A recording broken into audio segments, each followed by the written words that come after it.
Are you tired of spending your time and money chasing strategy after strategy only to discover what worked 10, 5, or even 2 years ago is not working now? Things shift fast in the online space, and if you're not keeping up, you're getting left behind. It's time for something different. Welcome to the Marketing, Media, and Money Podcast, where every single episode will be jam-packed with proven, profitable strategies, behind-the-scenes secrets, and what's working now resources from industry experts and global influencers to help you scale your business, shorten your learning curve, and stand out in a crowded, noisy marketplace. And now, your host, award-winning marketing and media strategist, and international speaker, Patty Farmer.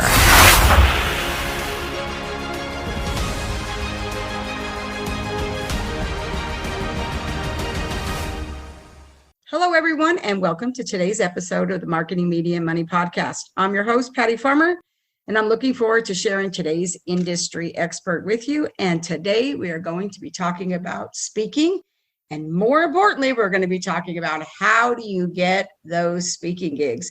That's what everybody really wants to know, and that's what we're going to be talking about today.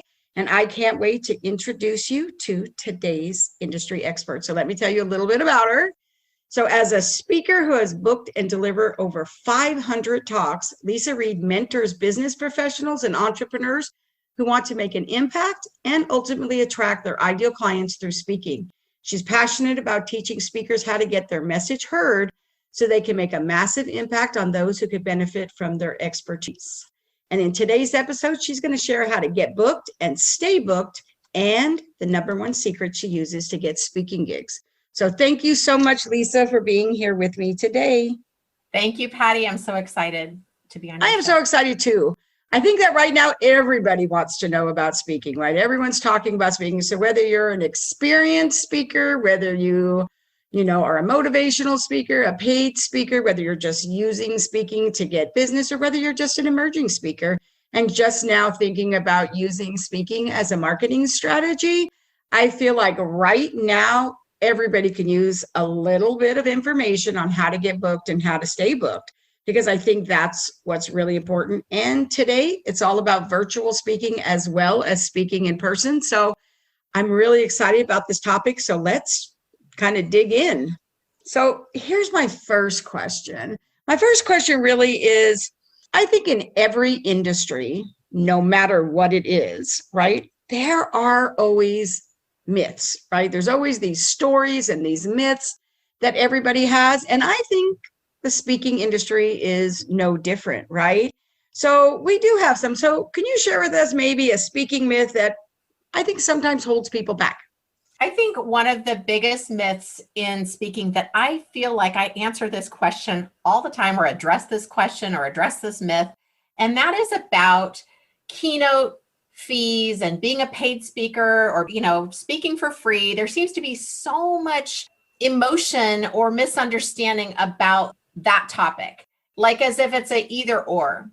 And so what I say, one of the topics in my book and my academy is monetize your speaking. And I think of speaking and like the monetization part of speaking as like a big pie. First, I love pie, so why not? But secondly, you can create money in lots of different ways. And I consider being a paid keynote speaker or getting paid to speak as one monetization strategy. But I think the myth is that that's like the big one, like the prize, the only way, and the one people are striving for. And I think when we have that tunnel vision, we could possibly be missing a lot of other money on the table. And so if anything, I would say, certainly have that as part of your strategy if that fits for what you're speaking about and your expertise, but don't discount all the other ways you might monetize, because I don't know about your experience, Patty, but I've generated a lot of income from what someone else might refer to as free speaking. But there's a lot of opportunities in that if you're talking to the right audience. So. I absolutely agree with you. I mean, as somebody who literally from the first 2 weeks I became a speaker, I mean, within the first 3 months, I was already a 6-figure speaker and generating 6 figures from speaking. But I think the thing is, because you do have to think that there are many models of speaking, right? And I think that you don't have to do just one. One of the things I think is really interesting is we all love stories. And one time I was in Las Vegas and I just happened to be in town while they were doing this talk, and a really, really big name keynote speaker was having this little conference on how to negotiate fees. And somebody who was a friend of mine was in town at it. And she said, "Oh, Patty, why don't you come down and let's have lunch?" And I went down there. And so I met the woman who was giving the conference. She happened to come in while we were having lunch. And she's like, "Well, why aren't you in my class?" And I said, well, first of all, I didn't know about the event. 2, I didn't want to say I actually teach how to negotiate fees, right? But what she said was so funny to me, because she actually said that that is the only way she speaks. And she literally was a little bit condescending about how there was any other model. Mm-hmm. And she said, "Well, you know what I'm going to do? I'm going to take you out to lunch and really show you how maybe this is the way you should do it instead." And I said, okay, I didn't want to, be rude. When we had that conversation and we actually looked at it, she said to me, "Patty, why are you not only doing this?" And I have to tell you, this wasn't my finest moment, I will say. She was so condescending about it, though. I said, "Because I can't take the cut and pay." Wow, right. And she was like, "What?" Yeah. And so, and I said, there are so many ways to make money as a speaker. And I'm sure that you can attest to this, but wouldn't you say that there have been times that you have walked away with 5 figures, if not 6 figures, in one talk that you waived your fee? Right. And that's where people, if you have a product or service that you offer, and that is a whole nother conversation, but certainly if you're an expert as a speaker, you probably have something you could, an online course, something that you could create to have an offer if appropriate. Again, here's where, yes, you are going to get into the alignment. You're going to be in alignment with whatever the event is and what you're allowed to do and not allowed to do. And all that is, I'm assuming you're going to take care of that as a speaker. But if you have nothing to offer, then no one's going to buy anything. So true, right? And not only that, but you know what I actually feel, and I think you would agree with me. I also feel like if you are an educator, I mean, because there's many ways of speaking, right? Some people are just motivating speakers. I mean, not just, but I mean, they're not really educating. Yeah. That's what they do, which I think is awesome. I am an educator. And one of the things that it actually took me a little bit when I first became a speaker to get this, I have to tell you. But I really think that it's kind of doing your audience a disservice if you educate them on something that they're like, wow, I want to implement that in my business, and you actually don't give them the next steps. It's kind of like not really helping them. You're not really serving them. And so I think a lot of times people get caught up with selling. I mean, there are people who sell wrong, right? I mean, we know it. We all know it. There's people that are too salesy. But I want to say, if you're doing it right and you really are a speaker and your heart's in the right place, because I truly believe we lead with contribution, compensation will follow. But if you are going to educate somebody on something that they can do, and they do want to implement that in their business, if you're talking for 45 minutes, you can't tell them every single thing they need to do that. You really are doing them a disservice if you don't offer them another way to take the next step. Would you agree? Agreed 100%. And so you need to, as a speaker, have a strategy ahead of time. This isn't something you typically would make up on the fly. You're not making this up on stage unless maybe that's your particular style and you're really successful at doing it that way. But most people have a clear strategy before they get on stage of where is this talk going. And I think of a speaker as like a tour guide. Like if you signed up, you went on a cruise or whatever, and they're like, oh, we're stopping at this port and we're going to take a tour to this jungle. You would expect the tour guide to know where you're going, to, provide an exciting kind of, interesting journey. And then you would arrive safely at your destination, right? Like, so it's kind of like a speaker is a tour guide. Like you need to let them know, I've got you. We're going to take you on this journey and I know where we're going. And here's our final destination. And if the speaker, and I'm mentioning this because I think this is a challenge for speakers, if you're not clear on that final destination at the end of the tour, your audience is not going to be clear. So you need to have something. And I say this because, I'll get the panic calls like, oh my gosh, I've got to talk tomorrow. I don't know what I'm going to offer. How do I close? What do I do? I forgot to write in a call to action. Speakers get so concerned about the content and the educating, they forget about the offer. So that's all. I agree with you. And I really kind of think, I always like to tell my clients that really start with that and then work backwards, right? Yes. Because it kind of makes sense. Like, what is the ultimate thing that how you really want to serve? And then work your way backwards. Like, what do they need to know? Oh, this is what I would need to teach them. Oh, and what would be, so I really think that makes a lot of sense. And I think that the reality really is, depending upon your audience and how you really want to serve, is really thinking about which one of those models works. And for me, I use several of them, right? And you could even hybrid some of them. So I think that it's really finding the one that's authentically you. I know for me, when I first became a speaker, I was thinking, I don't want to wear a soap opera dress, as I called it, right? And really feel like I was the type of person that I was going to, have this soap opera dress on. I was going to make, 3 points, take this pregnant pause and do all that and be all eloquent, because I was like, I just don't really feel like I would have to change so much of myself to be that. But really, it was really about finding speaking engagements where they wanted to hear a speaker who spoke like me, right? So get in front of your audience.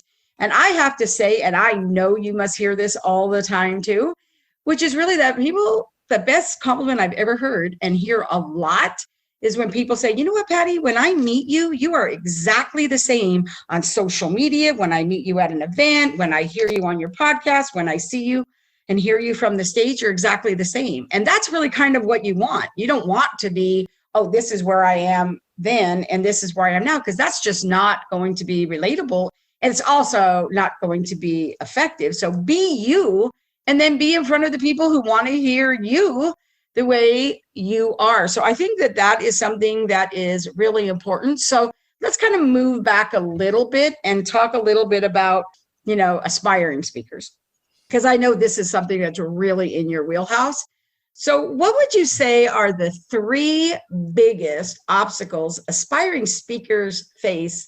And if you could tell us and share how they overcome them, that would be better. Sure. I think one of the biggest obstacles speakers face, especially when they're new, is not knowing if their topic is going to be valuable. And so they get stuck in self-doubt, and they will be working on that topic for sometimes years, which is not how long it takes to get a talk together, okay? It takes a couple hours at the most, right? It can take a couple hours. So that can be an obstacle. That's actually one of the reasons I start with that in my academy. I start with the Get Your Talk Ready to Rock session, because I just want them to know and settle in their mind, like, we have this. You have a talk that is going to, yes, it's going to change, but we're going to start with something that, a really great draft is how I say it. Like, done is better than perfect any day of the week. We got to get you out there. We got to make some decisions and move you towards success. You don't know if it's going to be good or not until you've done it, right? But having an expert help you, check off most of the boxes. I talk about lowering your risk and increasing your odds, right? Absolutely. Doing it on your own or having your cousin, who's never been a speaker help you is probably not going to help you lower your risk and increase your odds. But when you get that expert support. So I think one of the obstacles is just that, getting the talk done. Like, oh my gosh, I don't know what to do. Is anyone going to want to hear this? One of the other obstacles is winging it. And this, again, goes back to what we were talking about before in terms of having a strategy. I think this is a danger zone for people who are really good speakers, or people who claim to be really good speakers, right? They've had a lot of success as a speaker. They're not shy. They're not worried. A lot of anxiety speaking in front of the group, no problem. Maybe they're good at schmoozing or storytelling, and you're just comfortable on their feet. So that can actually be a detriment, because if you don't have a strategy and that clear strategy going in, and I'm not talking about a memorized script. I don't mean that, but I mean winging it, literally like, oh, sure, I'll just go and figure out what I'm going to say when I get there. That is one of the worst things you can do to kill your speaking career. So I always recommend practice. And I'm dumbfounded at the amount of people who don't do that because it's free. You could do it anywhere. Like you could do it in the car, you could do it in your house, you could do it in the walk-in closet, like wherever outside.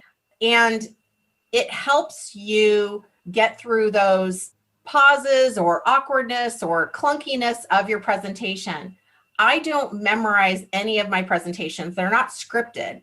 So I'm not recommending that. But I do practice them so that I know where I'm going. I feel like it's smoothed out. Again, thinking of that tour guide, I'm taking everyone on this great tour and I know where we're going and I'm calm, cool, and collected. And I think that's one of those things that speakers tend to just not do. I'm like, why would you not practice? Anytime I have a new talk, I practice.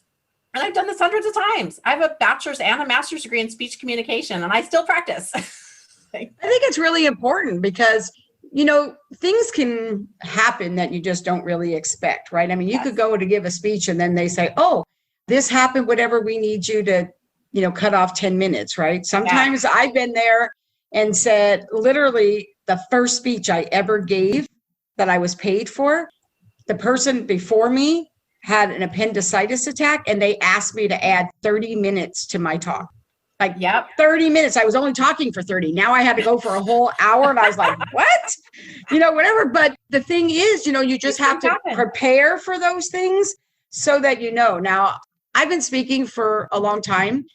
I always practice. I 100% agree with you. For me, I really love to connect with my audience. And so I always leave about 10 minutes. Yeah, cushion. Because I know that I'm going to, because I could give a talk on this topic and it'll never be the same. Like it'll always be a little bit different, right? Because you'll think something else happened or you'll see, connect with someone and you'll be like, oh, you know what? I think they need me to say this and stuff. And once you've practiced so that you can do that, well, then they didn't know what your speech was going to be. Then if you need to kind of say, oh, I can see everyone's leaning and I might want to say this, or I might want to say that, or whatever, that's okay. But you've got to be able to get that first. So I 100% agree with you. I think it's kind of foundational, even very, very important. What's the third one? Oh, and I was going to just add to that too. It's that unconscious competence. Like once you have your talk in this unconscious competence zone where you can do it with, speaking of unexpected speaking things, one time they called me, they're like, can you do it poolside? Can you do your talk poolside? I was like, yeah, sure. Why not? Let's all move outside. We're going to go do it go do this speaking event by the pool. No problem. So you never know what's going to happen. But when you have that unconscious competence, it's much easier to roll with the punches, add that 30 minutes, engage with the audience, use your intuition to add a story that just is relevant to the talk at that particular time or day. So I 100% agree with you. The third thing I would say is really consistency, like having, and this is kind of the unsexy side of speaking, right, Patty? Like it's not all sexy. Sometimes it's boring and it's about systems and being consistent and follow up, and which is not you being on stage and having your content. It's like, oh yeah, I need to follow up with these prospects. I need to keep consistent with my message, like what you were talking about. You're everywhere, on all your social media, you're consistent. So there's this consistency piece that I think speakers as content writers can sometimes get distracted and write a new talk and invent something new. And I'm like, well, hold on. How many times have you actually given your first talk that you worked on? Have you given it yet? Like, no. Okay, well, then we're getting distracted by content writing. So we want to give you a chance to get out there, practice a few times. 20, 100. I don't know how many times you need to get out there and do that signature talk until it's in that unconscious competent zone. But that's the consistency and letting people know that you are there, following up with them consistently. Not stalking, but, professional persistence. Absolutely. And, just kind of like to kind of wrap that before we move on to getting booked as a speaker. What would you say are some of the most common mistakes you see new speakers make?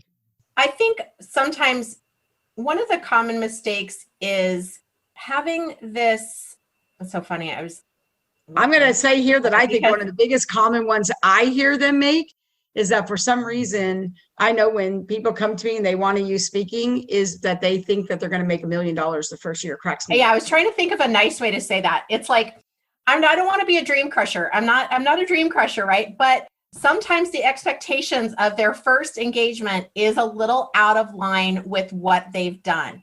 And that can be almost setting yourself up to be disappointed or setting yourself up for failure, because there's something of paying the dues. Like if you never played the piano and then you're like, well, I want my first recital to be at Carnegie Hall, that's not entirely realistic. Okay. Exactly. So there's almost this myth of, back to myths with the speaking world of like, I should be on stage making millions in 10 minutes. I'm like, no, hold on. We need to actually go through the process, like test your talk, get feedback from the audience. How do you feel about it? How did it go? What were your results? Take back and evaluate. And those are things that take courage. It takes stamina. It takes resilience. Speaking is not for the faint of heart. You are vulnerable up there. I'm not trying to dissuade you, but I'm saying that's part of the game that you're playing. And I bow down to speakers because I know how much courage it takes. And I also know the rush that we get and how exciting it is, right? It's like, what a fun way to tell people about what you do and share your gift and impact people. It's pretty cool. And I think too, one of the things that I always love is when people say, well, Patty, you're an educator. Do you love sharing that information, all that information? And I'm like, and here's what I always like to say. I always like to say, yes, I do. When people take action, that's always my goal, right? When people take action. But the reality is I'm not in the information business. Google's in the information business. I'm in the transformation business. Yes. So I think one of the greatest things that I love about speaking is when you actually can see the transformation happening in the audience right in front of you. So whether it happens, you can see it when people lean in with maybe somebody. I've done it where I've seen people cry because like they now see the light of something that they could do. Maybe it's at the back of the room or in a conversation later, whatever. But really, honestly, I probably think one of the greatest things is when people run out on break and they're calling their VA and going, oh my gosh, we're going to implement this, like start doing this, right? And I think that speaking gives you that ability to change lives in less than an hour, like no other. Absolutely.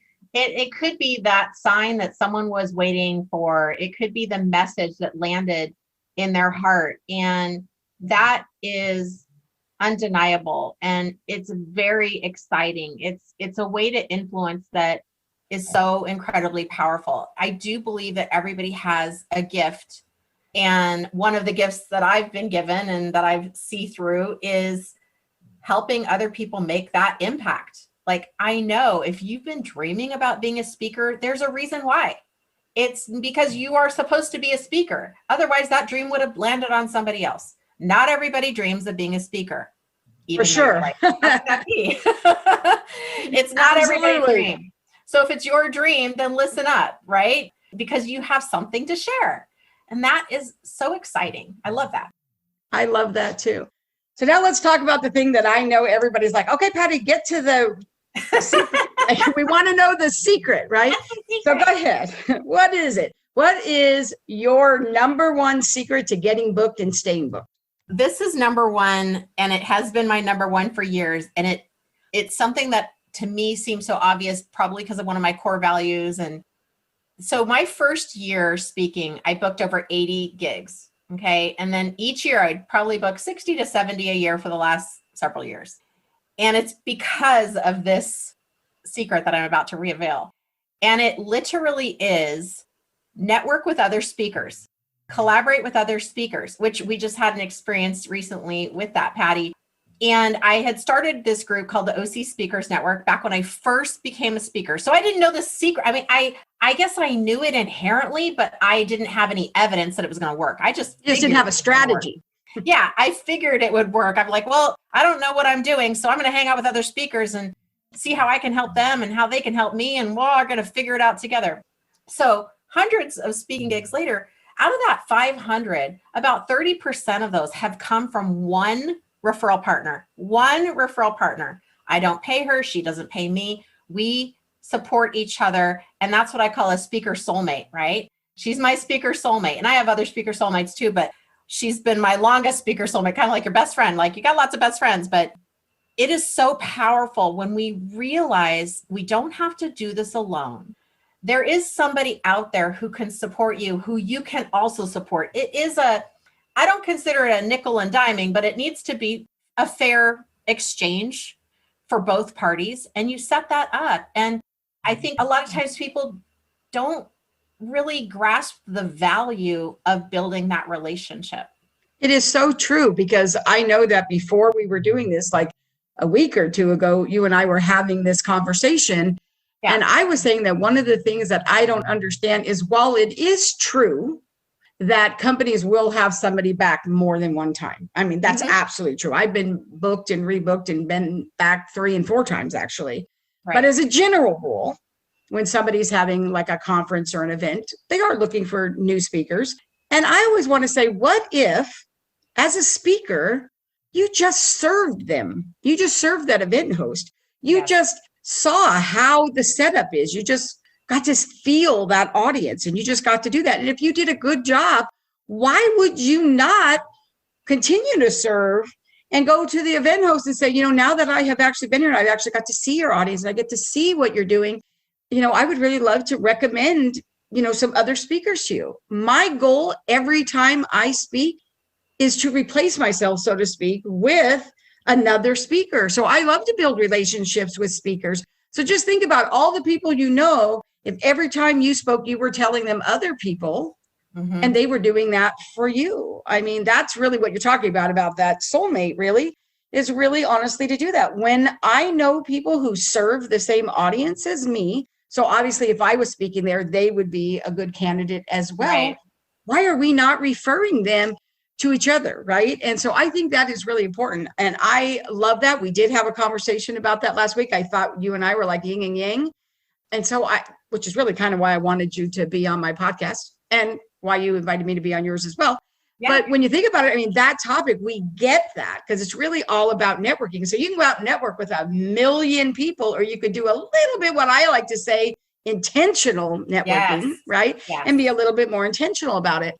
Absolutely. And that's what I mean, where that's why I always give that example of that speaker soulmate, because it doesn't mean you have to do a ton of work or all this connecting and throwing your business cards everywhere, virtually or otherwise.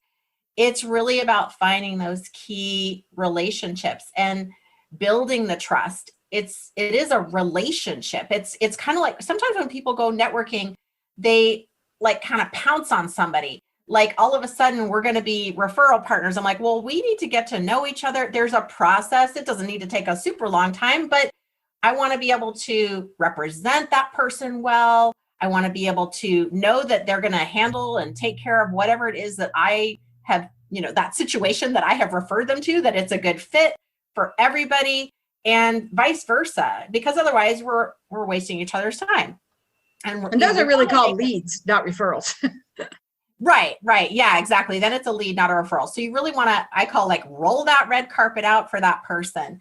And so that it's an easy yes, so that the host is like, oh, this is great. Actually, one thing checked off my list. I don't need to find a speaker for, the month of March. Now I have a great speaker lined up. Perfect. This is going to be perfect for the audience. They're going to love it. And now I have the vouching of this person by somebody that I've already seen and respected. That's gold, baby, gold. Absolutely. So let's kind of talk about what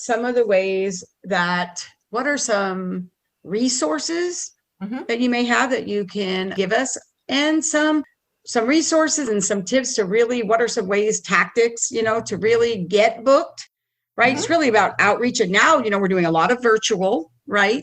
So we're doing a lot of virtual. So whether it's virtual or in person, what are some of the tactics? What are some resources, maybe some tips on getting booked as a speaker? Well, one of the things that I start with, again, this sort of depends on where you are in your speaking career. let's assume you're new and you're like, I would like to take on speaking as a part of my marketing plan. I would recommend you get really clear on who your audience is. Now, this means you may decide to focus on an area that you have expertise in. Like if you were in higher education before and now you're a speaker, maybe you want to research higher education associations or groups or something where you're comfortable. That's one tip. Another tip is to make sure that you know that the people around you know what you do. I have found that a lot of times we assume our family and close personal friends know what we're doing.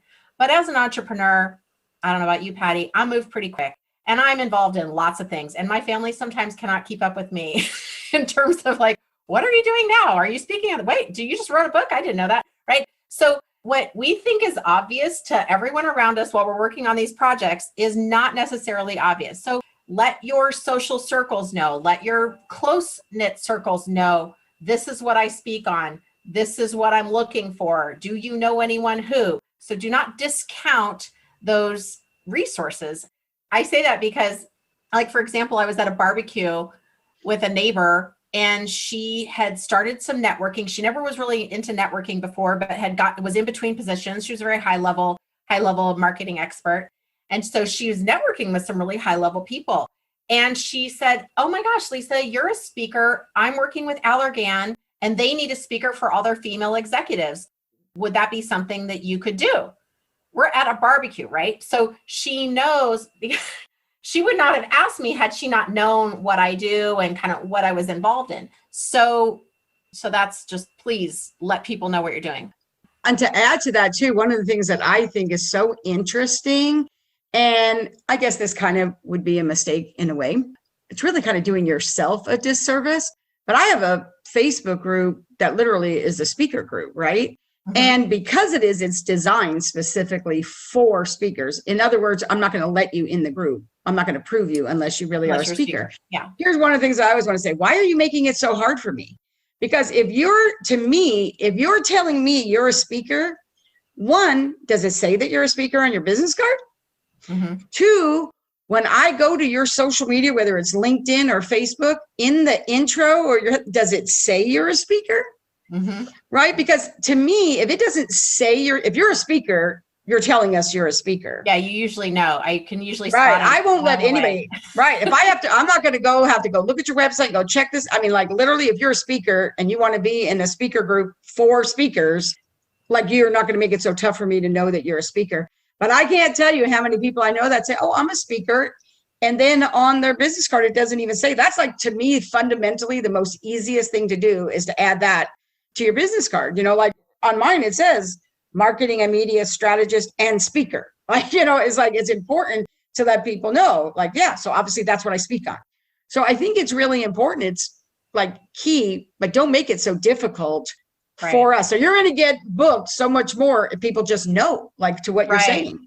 And that's where I didn't mention this before, but one of the tricks when someone is starting a new is that self-doubt, and that can come up in ways that we hide, right? Like, I want to be a speaker, but I don't really want people to know yet because I'm not really confident. So then I'm not going to tell anyone. So then I'm never going to be a speaker, but I can keep saying that I'm going to be a speaker because someday maybe I will, right? And that's getting us nowhere. You get nowhere. So that goes back to like the bravery and the courage that it takes to step up and say, this is what I'm doing. I always say, like, let's put that stake in the ground and say, this is what I stand for. And this is what I speak about.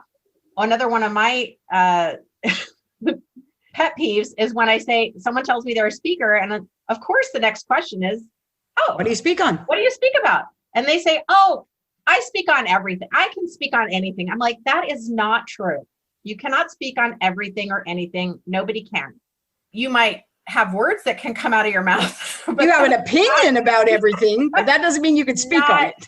Mean that I'm going to have you come up on my stage and speak about whatever I don't know, making up a topic. So really claiming that lane. What is your lane? What do you speak on? What are you an expert on? And claim it. Put the stake in the ground. And I think once you do that, you'll feel more settled. You'll feel more confident instead of staying in that self-doubt. So now we've talked about your secret to getting booked, right? So what are some of the things that really honestly that are some of the tools that people need to have? What are some resources? I always love here because we always put them all in the show notes. What are some really resources that you could give for someone who's a speaker? Well, one of them is canva.com, which is a free resource. That is for like, oh, we're not video right now, we're audio, but I have a virtual background. So if you're on these Zoom meetings and you're speaking on Zoom, you're speaking virtually, and you'd like to get a virtual background that's branded, you can design it on Canva. So that's canva.com. Free resource. They have a paid version, but a lot of the stuff I do on the free version.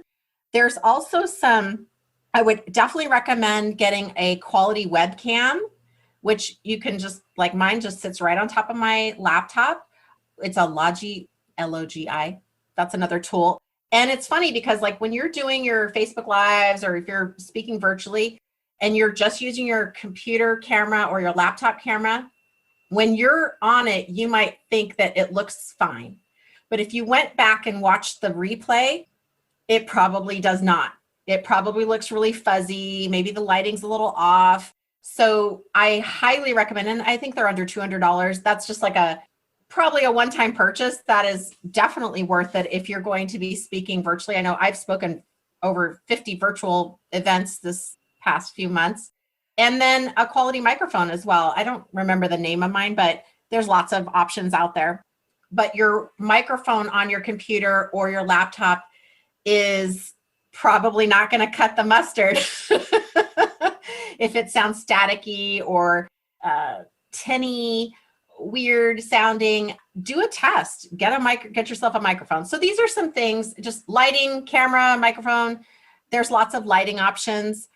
If you're in a dark room with no natural light, I highly recommend getting a light. So those are those are like tech tools that I highly recommend that I think would be really helpful for you as a virtual speaker. Yes, I agree with you. Having the tools, and it's like you said, there's tools that you can get that are pretty much very inexpensive all the way up to really inexpensive. I know I started with one and people who are on podcasts, right. They really can, making sure that, I have a really great light when I'm on video ones that makes me show up perfect and puts the light right where it needs to be, etc.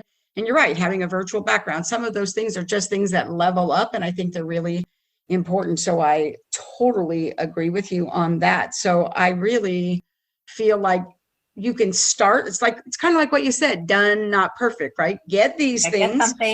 But I do think that audio is really important. A lot of times people want to get really, really big on some of these other things. You want your audio to be good. When people are listening, that's the thing that's going to make them decide whether are we going to stay listening or am I going to Facebook, right? So really, honestly, I think making sure, you start there, but you're right. Having those things are very, very important. Well, I'll even tell a quick story. Oh, sorry.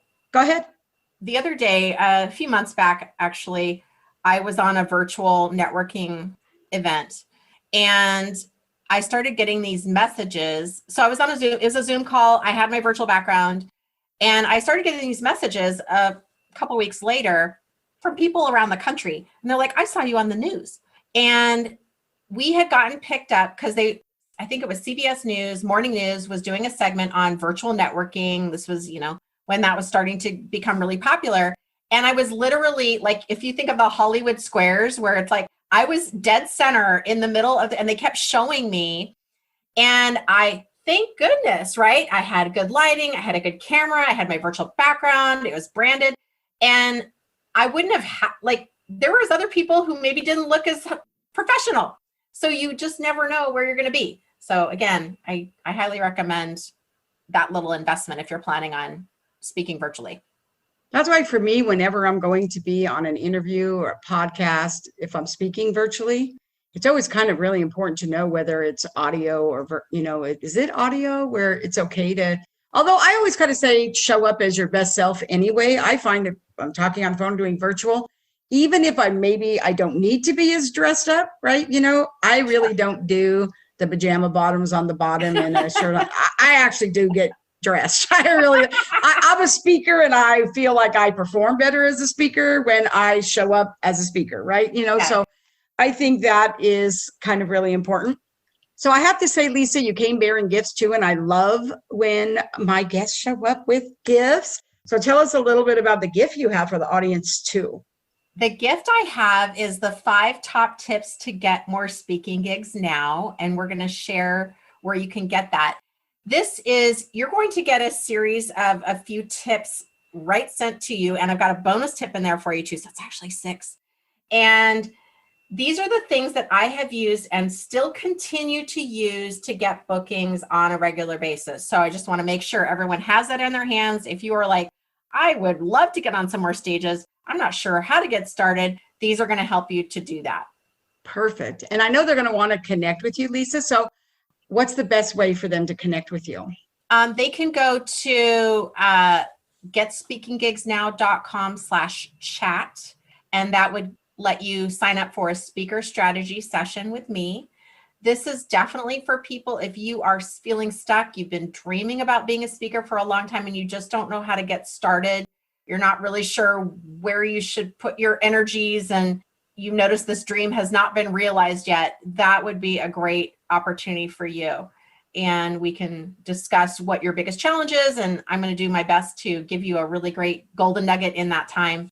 And if it makes sense for us to continue conversation about what other programs I offer that would help you, I'm happy to share that with you. Awesome. So now we come to the portion of the show that I like to call Open Mic. This is kind of my version of karaoke. This is my version of karaoke, where I hand the mic over to our guests. And I really would love, this is the Marketing, Media, and Money Show. So Leisa, what would be, you've shared your brilliance so generously, and I love that. But what would be your number one marketing, media, money strategy? I would say the number one strategy is if you are selling to your prospects on a one-to-one basis, utilizing speaking can move you from that one-to-one to the one-to-many opportunity. And you can exponentially increase your reach, whether that's speaking on live stream, a podcast, a virtual stage, an actual stage. Imagine the amount of people you can affect in the same amount of time as if you were affecting one person. That's where the magic can really start to happen. Absolutely. Thank you so much for being with me today, Leisa. I really, really appreciate you being here with me. You were very generous in your brilliance. Make sure everybody goes and grabs that gift. You're also going to be able to see on her website where you're going to be able to go there and see her book too. I'm going to encourage everybody to grab a copy of that book as well. That is really, really good. So thank you so much, Leisa, for being here. Thank you, Patty. It was my pleasure. Thank you so much for having me. And thank you to everyone for joining us on the Marketing, Media, Money podcast. And if you enjoyed today's episode, please like, subscribe, and review it on your favorite listening platform. And I also invite you that, when we're talking about marketing, media, and money today, we have a few things that we can show you. Where are you excelling? Where do you need to take next steps? And what do you need to do to get massive results? So go to www.m3bizquiz. So www.m3bizquiz.com. Download that today. We'll see you on the next episode of Marketing, Media, and Money podcast. And remember, have a phenomenal day. And if it's not phenomenal, you have the power to change it. Thank you for joining us today on the Marketing, Media, and Money podcast. To shorten your learning curve even more, make sure to grab your free copy of the Marketing, Media, and Money magazine at www.marketingmediamoney.com. I promise your business will thank you.